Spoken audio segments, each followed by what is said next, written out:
I think we'll make a start. Thank you for coming today. Welcome to the Royal Society.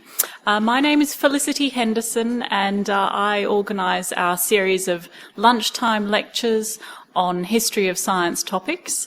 And I'm here to introduce to you our speaker for today, Dr. David Allen. Dr. Allen has been Archivist and Curator of the Royal Society for the Encouragement of Arts, Manufactures and Commerce. That's the RSA. He began that job in 1954. And he has written several works. His published works include a biography of William Shipley, the founder of the RSA, and books, articles and pamphlets on various topics relating to RSA history. He's also been a visiting professor of history at Case Western Reserve University, Cleveland, Ohio, and also for the London program of the University of Connecticut. And he's lectured at major London museums and galleries. And in his retirement, he conducts a history class for Richmond University of the Third Age, which is excellent. And so today, Dr. Allen's going to speak to us again about the history of the Royal Society of Arts.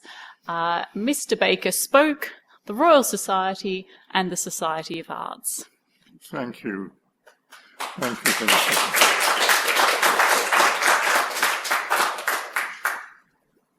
Well, earlier, Felicity was telling me how quite often the Royal Society gets confused with the Royal Institution, which of course is much younger than the venerable society in which we find ourselves today. I want to begin by explaining some similar problems that I've faced over the years in regard to the Royal Society of Arts. The Royal Society of Arts was founded in 1754 as the Society for the Encouragement of Arts, Manufactures and Commerce.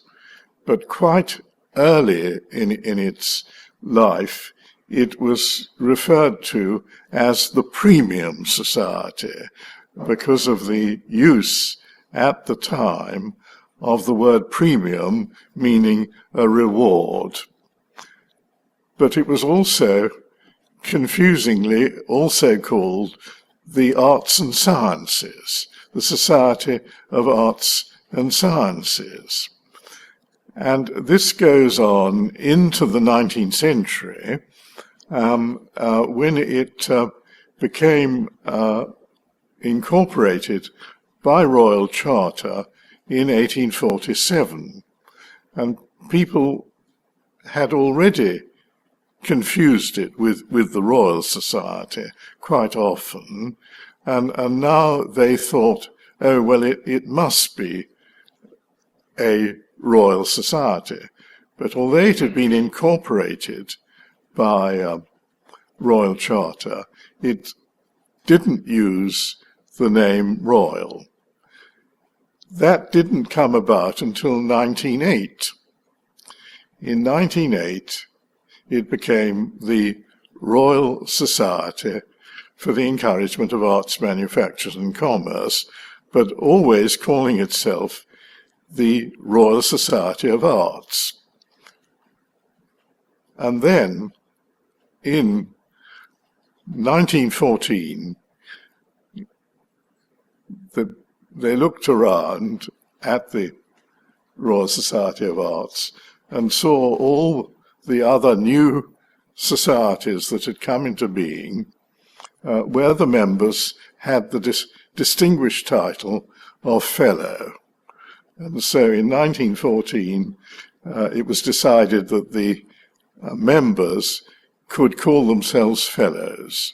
So from 1914 onwards, you have FRSAs, Fellows of the Royal Society of Arts, not to be confused with FRS, Fellow of the Royal Society. In more recent years, the problem of the name has again surfaced, and after a lot of heart searching, the initial letters RSA have been adopted. But even those can be the cause of confusion. However, I hope that this will give you some idea of the background. So let us now go back to Mr. Baker. He was very prominent in the establishment of the Society of Arts, but he was also extremely involved with this society. He lived only 600 yards from Crane Court. He was a council member. He contributed 32 times to the philosophical transactions, and it was said, today Mr. Baker is the Royal Society. So we have, I think I'd like to show you his certificate. This is his portrait with the microscope.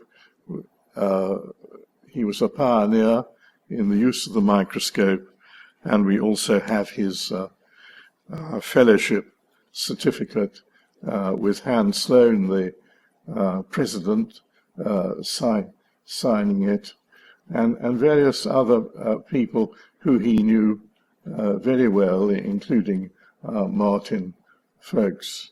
You see the third from the end. What were the precedents for setting up a new society? It was designed to encourage invention. Baker and his friends looked back to 1722, when, to extend the work of, I quote, our famous Royal Society, a Chamber of Arts was proposed. It was said, and we haven't a lot of documentary evidence about it, that because of the South Sea bubble, it didn't come to anything. But then, a decade or so later, in 1738, a friend of Sir Hans Sloane, a Dr. Peck, put forward a scheme for the encouraging of arts and sciences by the Royal Society.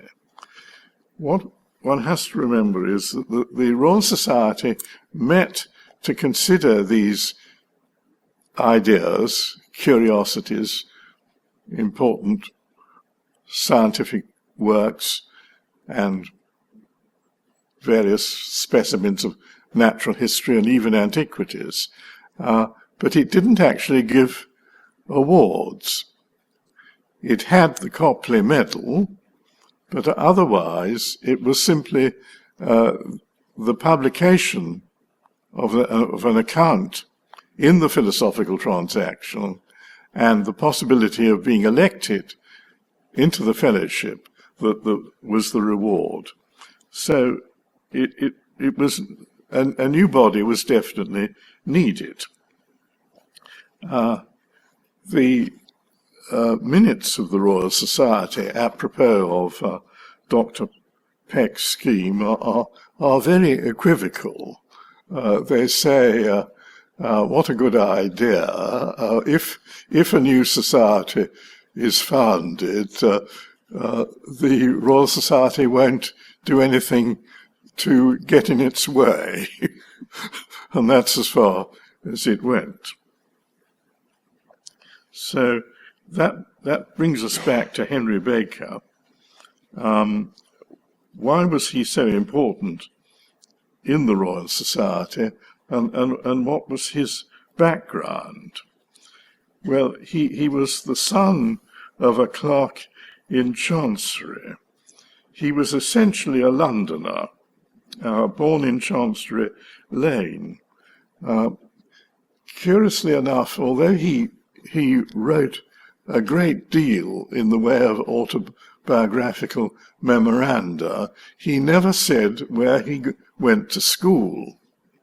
Yet his knowledge of French was sufficient for him to be able to translate the works of Molière, and he corresponded in Italian and Latin with various overseas scientists. So somehow or other he had accumulated this knowledge. He was apprenticed to a bookseller in 1713, and he says that this was a very happy period for him. He had an easygoing, kind, indulgent master. The bookseller was in Pall Mall, and of course this would have given him an opportunity to read at great length. He'd already begun to try his hand as the writer of verse. When his apprenticeship came to an end, he went out to Enfield to stay with some rather well-to-do relatives. The Bakers were a good family, armigerous, as you'll see from the portrait that we've been circulating. While he was there, he had, as he said, a real stroke of luck. He was in the company of a young girl who was deaf, and he developed a means of instructing deaf people, deaf children mainly, which was very successful indeed.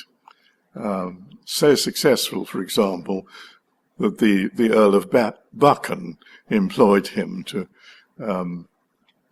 instruct his son, and Baker has left us accounts, rather like Pepys's, of how his fortune goes up and up and up every year. What he spends, what he gets. He is beginning to do financially very well indeed. And he says, he wrote a sort of autobiography which sounds as though it might come out of a novel by Fielding. He says that he's looking for some beautiful girl who will have a fortune. And he happened to visit some other connections in Stoke Newington, where the great Daniel Defoe lived. Daniel Defoe, don't think he ever became a fellow of the society, but he was extremely interested in invention and improvement.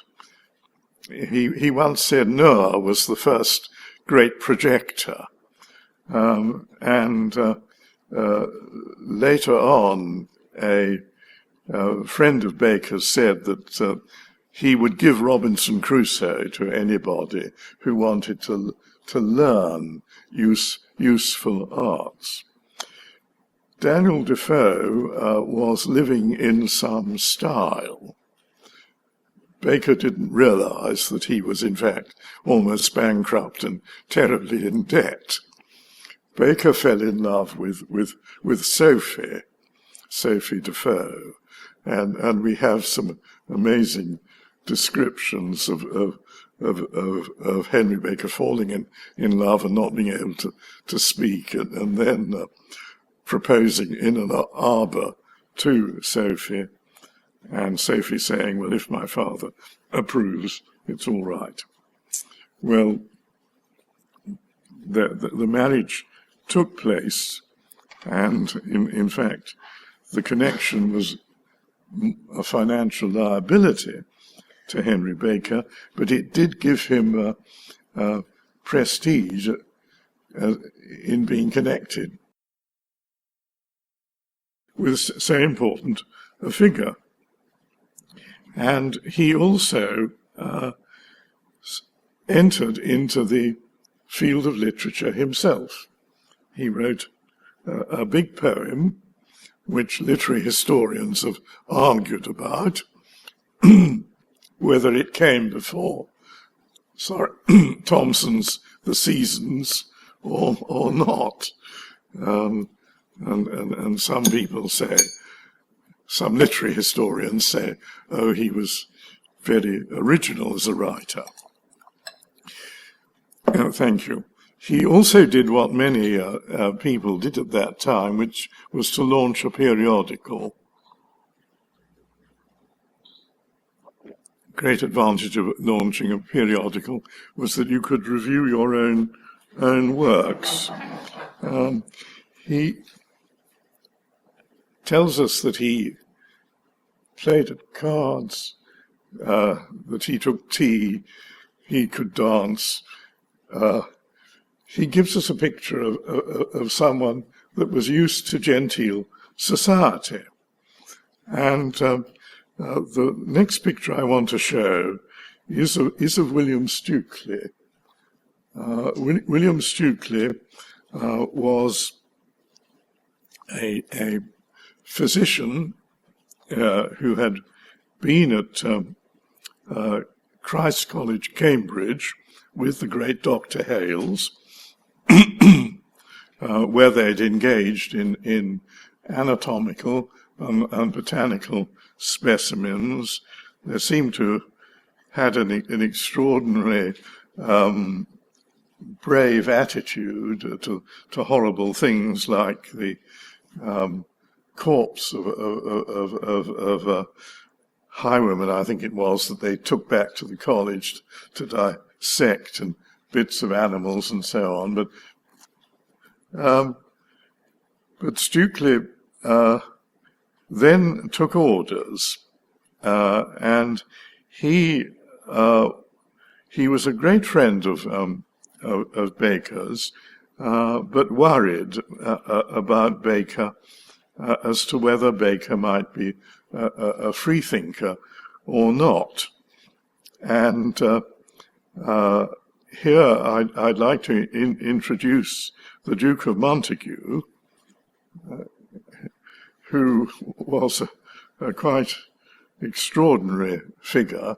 The aristocracy play an important part in the history of science and invention in the 18th century.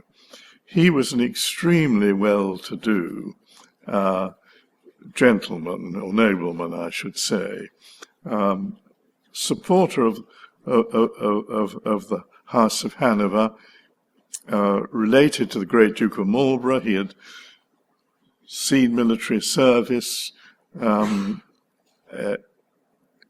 He threw open Montague House for Mr. Baker to, says the Duchess of Devonshire, to conduct the most extraordinary electrical experiments. People were entertained by the use of electricity at that time. He got Stukeley a living in London. Stukeley thought that he, Stukeley, was as almost identical in character to the Duke, but with the one exception of the attitude to religion And Stukeley says, being a nobleman, he was brought up a heathen, which I rather liked. And Stukeley also says it's a pity he's so much in the company of Henry Baker.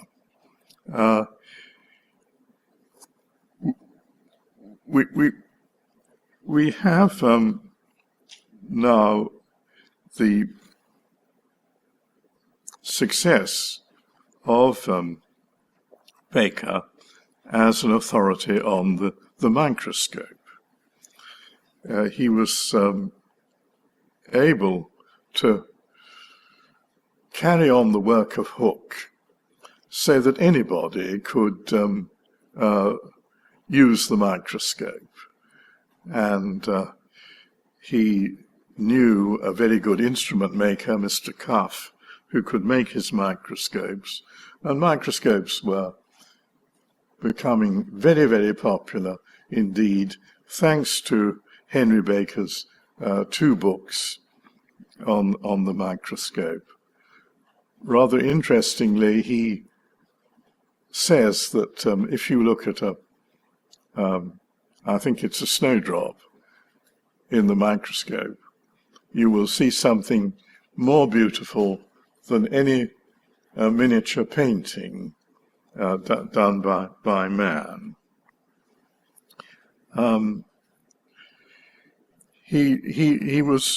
Baker was a great friend of the president of the Royal Society, Martin Folkes.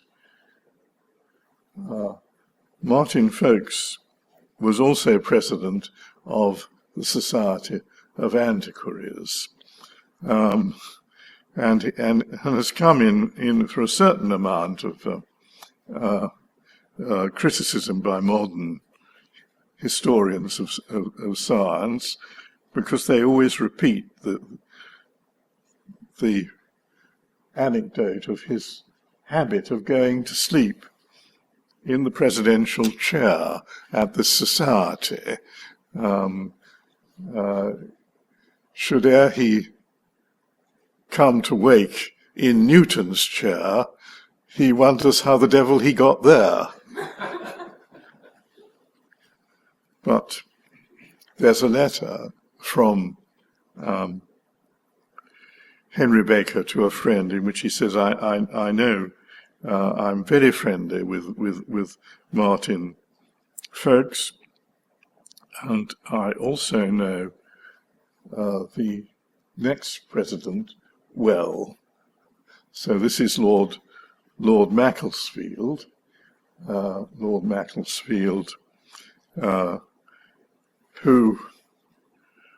of course, is well known for his part in the reform of the calendar. You remember the give us back our 11 days controversy. Lord Chesterfield, who had to take the main role in introducing the bill, said he didn't understand it at all, but he was able to make a speech that satisfied their lordships.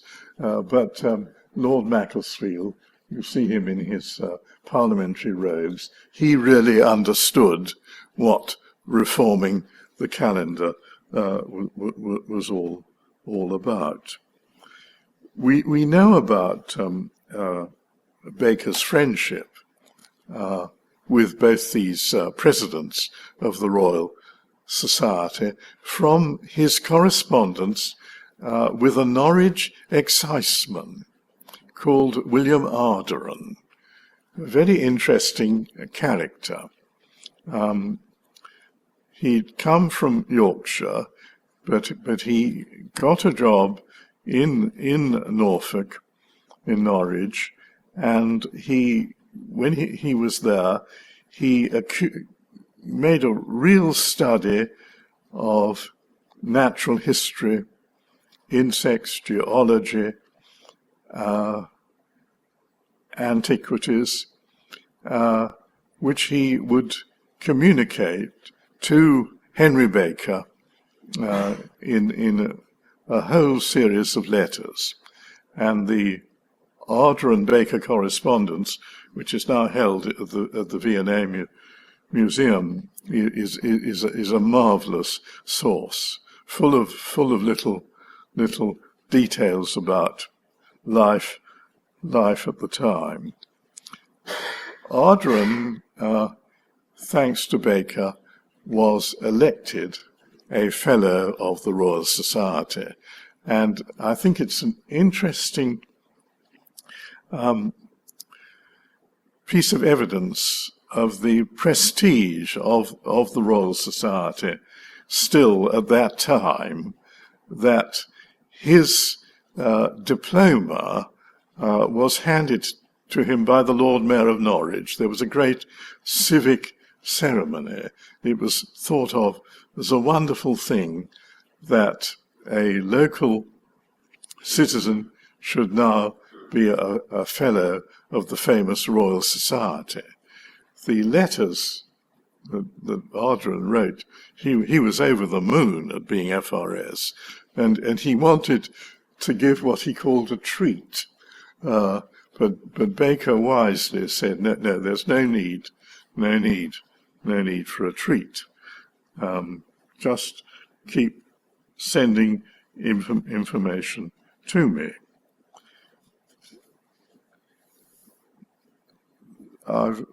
My next slide shows Crane Court, where the Royal Society had met since the Gresham College days.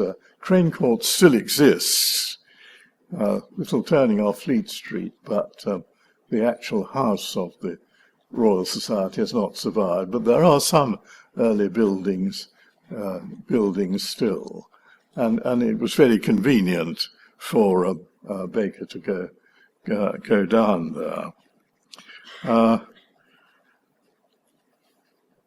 The publication by Baker of the various discoveries that Ardren had sent to him and other things attracted the attention of a man called Hill. John Hill qualified as an apothecary, quite a successful apothecary in Covent Garden. He befriended Baker. He wrote a very respectable account of natural history. He also started a periodical, by the way.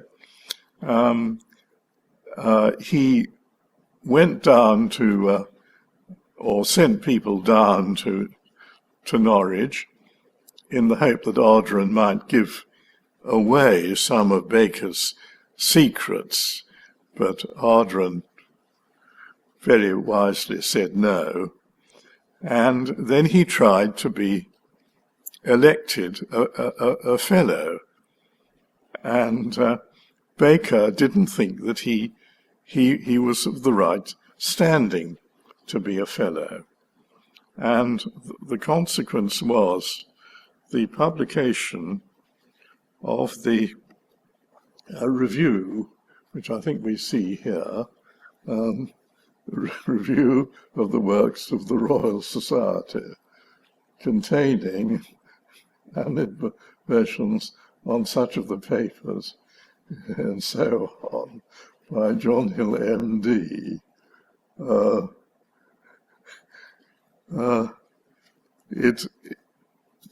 It's a rather awful account, really a libelous account of the work of the Society, and in particular the contributions sent by Mr. Ardren to Henry Baker. You would believe, says Hill, Norwich is the city of wonders, There are relics of Noah's Ark to be found, and the flood obviously covered it once, and so on and so on, and so on.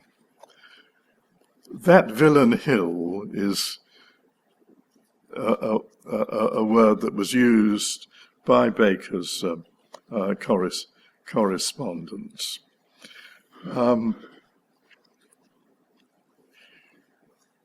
So this brings us to William Shipley.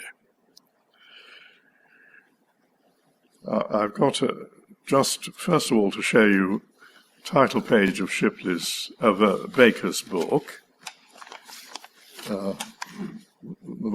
These are the two volumes that were so successful. You see, Baker's called Fellow of the Royal Society and the Society of Antiquaries. He only calls himself member, not Fellow of the Society of Antiquaries, but in the engraved portrait which we've been circulating, he calls himself Fellow of both, and also Fellow of the new Society of Arts. William Shipley, who we see now, William Shipley was an artist. He was came from a publishing, book-selling family that married into the country gentry in Kent. Fortunately, we know a bit more about his education, because he once tells us that he learnt Latin grammatically for 7 years, and this made him devise a method of learning Latin, I think, in 6 months. He also learnt French by being sent by his family to stay with a French-speaking family. His elder brother, had a very well-documented education. Went to Reading School and then to Oxford, became a chaplain in a royal family, in orders, dean, and then bishop. Bishop Shipley, well-known figure, mid-18th century. William Shipley, one 19th century writer wrote, a man of small fortune but great mind. William Shipley, they don't seem to have known what to do with him. He was apprenticed, like Baker. This time he was apprenticed to a painter called Phillips. And then, I suppose, through family interest, he got a position as a gentleman pensioner. This was a royal bodyguard, which still exists. One of the reasons he qualified was that he was a very tall man, and he was actually in the corps of gentlemen pensioners just about the time of Prince Charles Edward's rising. And the story went around, early 19th century, that he was once arrested as a spy and Jesuit. But I don't know whether we can believe that. What we do know is that he gave up his job as a gentleman pensioner because he wanted to practice as an artist, and because he loved country life. And he went right to the centre of the kingdom, to Northampton, where he settled in Northampton. And before he went to Northampton, date was 1747, was clearly a friend of Baker's, and he, from correspondence that has survived, he had promised Baker that he would keep Baker informed of anything of interest that he discovered. And one of the things that he reported to Baker was the existence of a local philosophical society, which, in Shipley's words, is the Royal Society in miniature. And there all sorts of things were done, including, needless to say, electrical experiments. We know about it chiefly because of the Reverend Philip Doddridge, great dissenting minister, kept a famous academy where sons of Church of England people went, as well as dissenting families. Dr. Doddridge corresponds with Baker. Rather interestingly, he wants Baker to tell him some of his new ideas, and Baker says, "Well, just wait for the book to come out, and then you'll see them there." They also drink each other's health. It's strange to think of a dissenting divine tippling away and drinking healths all evening, apparently. Well, Shipley tells Baker about his experiences in Northampton, and he implies that he's already got a scheme to encourage arts and sciences by means of awards.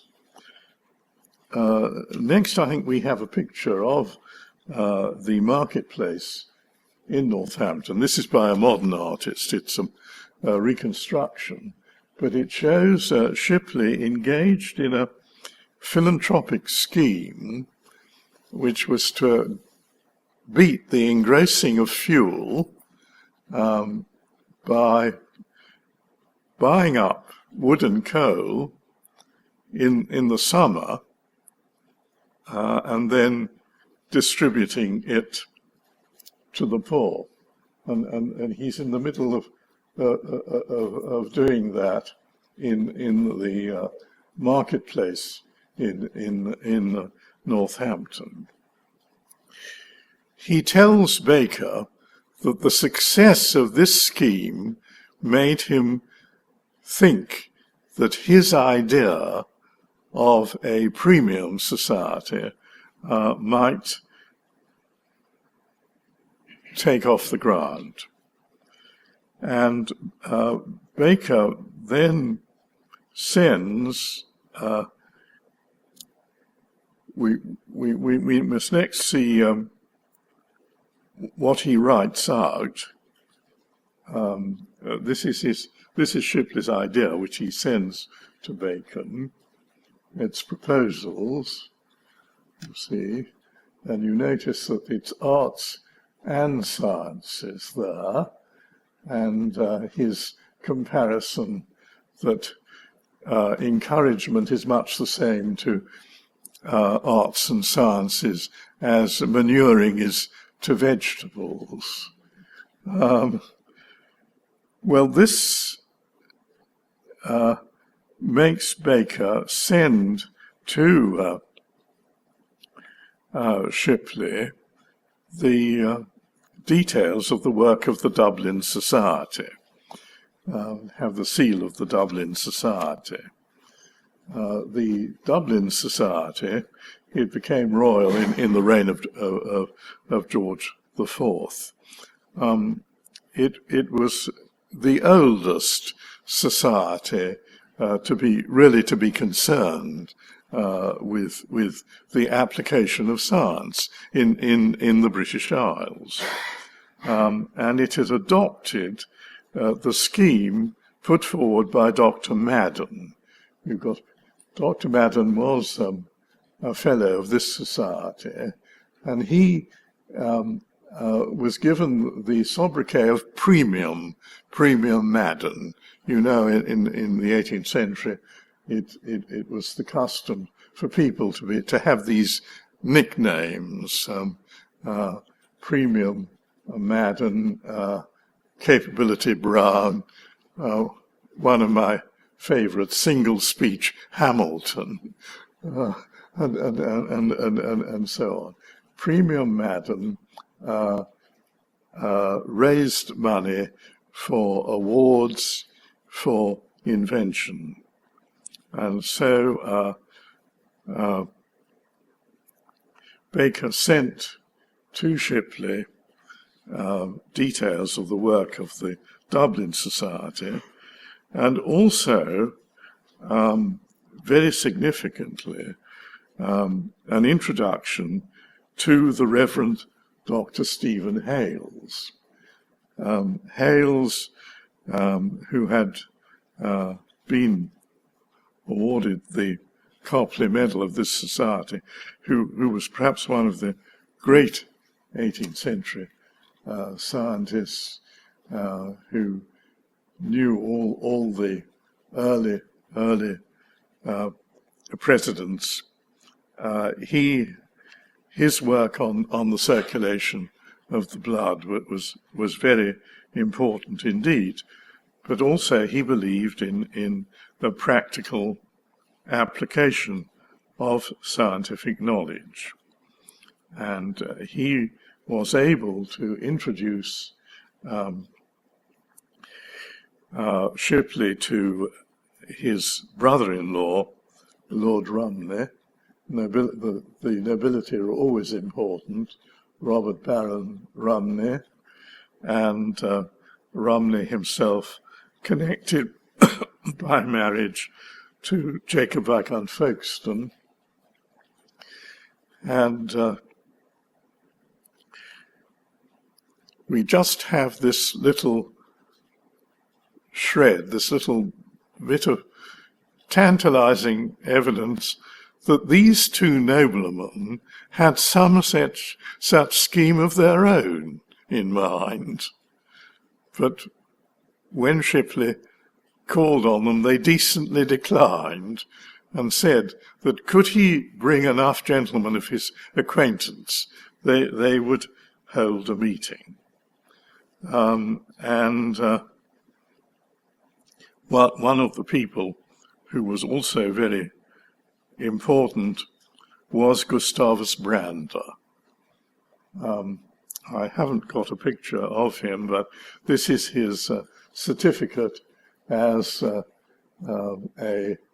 fellow of this society. And you can see Henry Baker comes under Theobald there.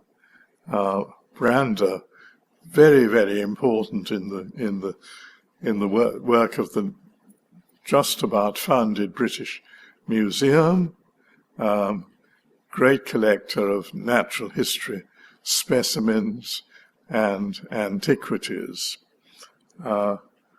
Brander was one of the 11 people who met at Rothmill's Coffee House on the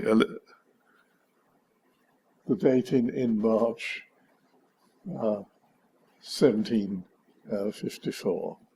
This again is a modern idea of the meeting. Shipley is right in the middle with their lordships on either side, and you can see Henry Baker standing up in the corner. Well, then we come and we hear from the letters to Arderon and the minutes of the society, new society, of Baker's tremendous contribution to the Society. I have an example, first of all, of the beautiful piece of textile design. The very first premiums offered by the Society included the offers for the discovery of cobalt, the cultivation of madder, and for drawings by boys and girls under the age of 14. Baker rushes into print in the Gentleman's Magazine to say that it should not be considered that the Society's aim is to raise a generation of painters. It is to encourage the use of design for the benefit of manufacturers, and that's the object of this textile design. He was also interested in something that it was felt in England that we lagged behind France, the design of medals. And the Society of Arts produces, and it may even have been Ardren's hint, these wonderful medals commemorating British victories in the 7 Years' War, done by that family of geniuses, the Pingos, with a strong influence of an architect, someone else who had another sobriquet, James Athenian Stewart, who wished the medallic art to reflect the practices of ancient Greece and Rome. Some of these designs are used on a larger scale at that great headquarters of enlightened Whiggery, the House of Stowe in Buckinghamshire. Another interest of Baker's was, again, advice from Ardren, advice from right down in Cornwall from William Wallace, a good proper map of every county. And the Society of Arts scheme for county maps pioneered proper cartography. Here's a detail of the prize-winning map of Devon by Don.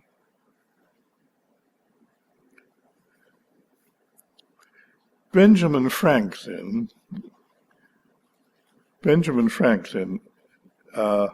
had become known in scientific circles while he was still in Pennsylvania.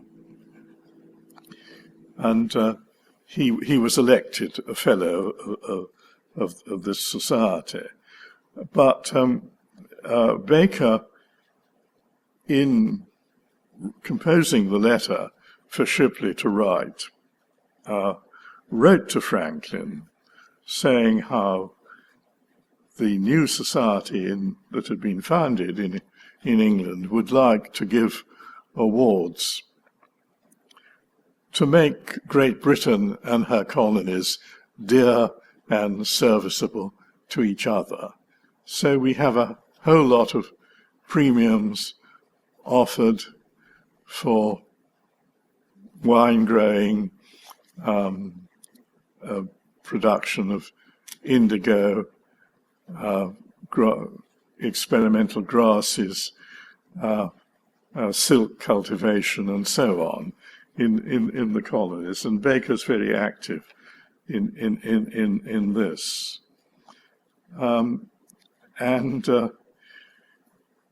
Franklin ultimately comes over, and he becomes active in the Society of Arts, as well as attending meetings at the Royal Society.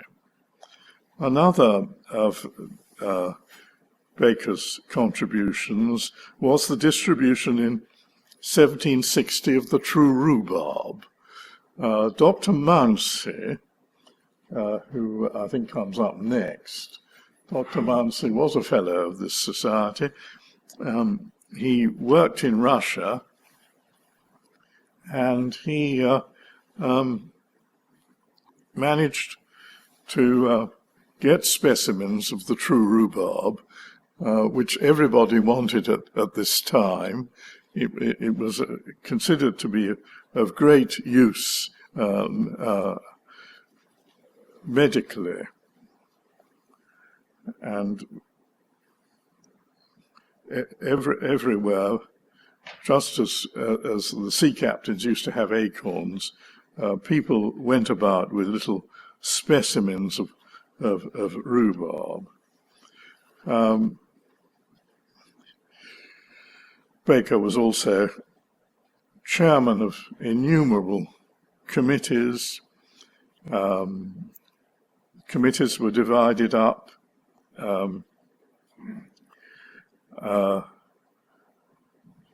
into the subjects of the premiums: agriculture, chemistry, correspondence and papers, manufactures, mechanics, the polite and liberal arts. There's no committee that you won't find Baker involved in. He also oversaw the collection of subscriptions and devised an extraordinary series of books which have still survived, the manuscript subscription books, which have the names of members and the amount they've agreed to pay. You could either pay 2 guineas a year, and someone like Samuel Johnson didn't find it easy. Johnson would sometimes be in arrears. Other people would pay more. Noblemen would usually give 3 guineas. Some people, like Lord Bute, would give down a life subscription. And I was asking Felicity what the 18th century subscription was to the Royal Society here. We saw that it was a shilling a week in the 17th century, but I imagine it had gone up. So I'll be interested to learn what was involved in that. He was given the honour of life membership, and this is the offer of the premiums, and then we have the Society's gold medal, designed by Athenian Stewart, which was presented to him. But then we come to the terrible crisis of 1767, in which there was some complaint, worry in one of the committees about possible peculation.